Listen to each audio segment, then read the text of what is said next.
You're watching 48 Fastcast. All right, y'all, 7:01. Thanks for joining us for our 48 Fastcast today. Another warm start to our day. So, be aware, it's summertime. It is summertime, and it's also the weekend, thankfully. So that's always something to look forward to. It is Friday. It's been a pretty warm week for us. Hottest week so far this year, actually.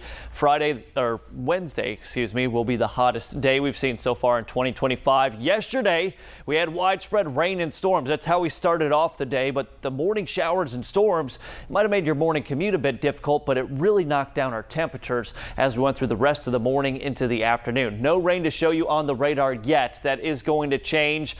Past couple of days, most of the storm activity has been very isolated, just individual cells. Well, I think they become more widely scattered as we go through the afternoon into the evening. Potential for some strong to even marginally severe storms.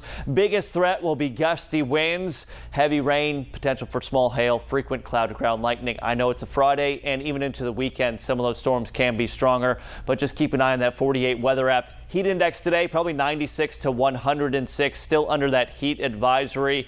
Won't be as bad as the past several days, but still very, very warm. So drink lots of water, stay cool. We do have some areas of dense fog to start off your Friday morning drive to work. This is your 48 First Alert Road Report, sponsored by Bankston Motorhomes. All right, we do have a crash in Madison. So this is 565 here. You can see that backup. It is pretty significant. So the crash is at Town Madison. I will show you on the map so you can get a better idea of where it is. It's right there at the Town Madison Boulevard exit in the eastbound lanes there. So traffic backed up all the way to Madison Boulevard there. So just be aware of that. Taking you now to Decatur, where we're looking okay. Some slowdowns as you approach the bridge and you get off, but that's pretty standard. But again, 565, not looking great right now. Those drive times will probably soon be impacted. Decatur to Huntsville will take you about 27 minutes, probably more than that. And Athens to Huntsville will take you about 27. Jonathan. All right, thanks, Gina. Well, one man has been taken to the hospital following what HIMSI officials tell us was a cutting incident. Now, this happened at the Bama Inn on University Drive last night, and we're told the man was taken to the hospital in serious but stable condition. Police haven't said yet what led up to the incident or if anyone's been arrested. We are, though, continuing to try to get more information.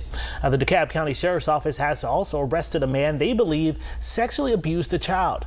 Now, this arrest follows an investigation that began earlier this week. Ricardo Toma of Boaz is charged with sexually abusing a child under the age of 12.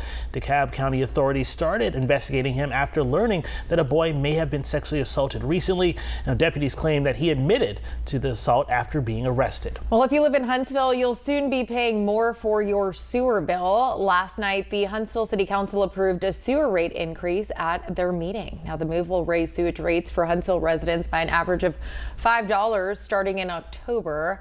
Huntsville Director of Urban and Economic Development Shane Davis said the increase is to fund some much needed facility upgrades. Now the rate will continue to increase by an extra $1.25 a month each year from 2026 until 2029, then $1 a year from 2030 to 2034. Huntsville city leaders also talked about a proposal last night to annex more than 1,000 acres in Morgan County. Officials want to obtain land that is lying across the Whitesburg Bridge, past the Tennessee River and south of River Loop Road. This is in the Lacey Spring area. A large expansion project for the Huntsville Ice Plex is in the works. City Council members have voted to approve an almost $45 million expansion to that facility. Now, this will allow officials to double the facility's current size. Now, there will also be a new 1,200-seat arena and 5 specific lanes for curling athletes. If you are of hockey, it's a major thing. So this is going to be wonderful for them. I have been pounded by curlers since the day I took the oath, and they are, I think, going to be very happy with what has been dedicated to them. Now, construction is expected to start later this year.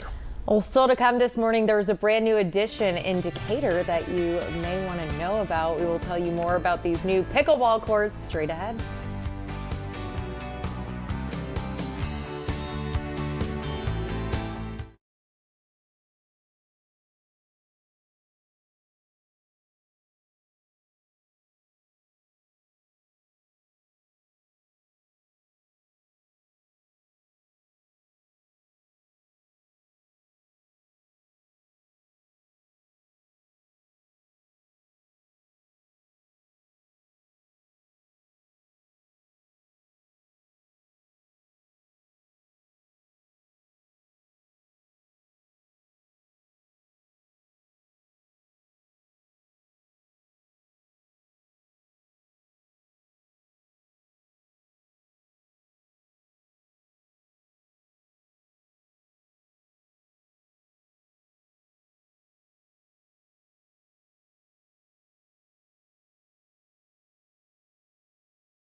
Well, if you love pickleball, there are plenty of new courts at the Point Mallard Park in Decatur that you can actually enjoy now. Yeah, the Jimmy John's Pickleball Center is officially opening on Monday, but people have already been able to play there ahead of that grand opening. About 150 people played pickleball during a soft opening earlier this month. There are now 12 new courts out there, and they're indoors. So since the courts are kind of over or under a roof here, you can play regardless if it's raining or hot out. Decatur Parks and Rec Manager Stephanie McLean says she believes these courts will boost sports tourism in the city. She also says she's happy there's a place in Decatur for people to enjoy this growing sport. And we're having players come, all the way from 5 years old all the way up. So it's a very unique sport, and it's just trending so well, especially in this area and for our community. We're excited to have something for them to come and enjoy. Well, this weekend is actually the last time that you can go out and play for free. Starting Monday, it will cost you $5 and $3 if you're a senior. Anyone 18 and younger will be able to play for free still. Now, your First Alert weather with meteorologist Eric Burke. Yeah, I caught the pickleball bug around the holidays earlier this year, and it's one of my favorite things to do. That and golf, at least for being active. I'm not sitting on the couch, but I'd like to see more and more options popping up for us. Morning clouds will push out as we go through the rest of the morning into the afternoon. Temperatures will warm up. We are expecting more coverage of the scattered showers and storms, and should be developing to our east and actually pushing west as we go through your Friday afternoon into the evening. This one model is showing potential for maybe a round of morning showers and a few embedded storms. It's the only one. It's kind of the outlier, but something we'll continue to keep you updated on. A good portion of your Saturday morning into the early afternoon will be dry. Things will be more hit and miss as far as your rain and storm coverage for Saturday afternoon and evening.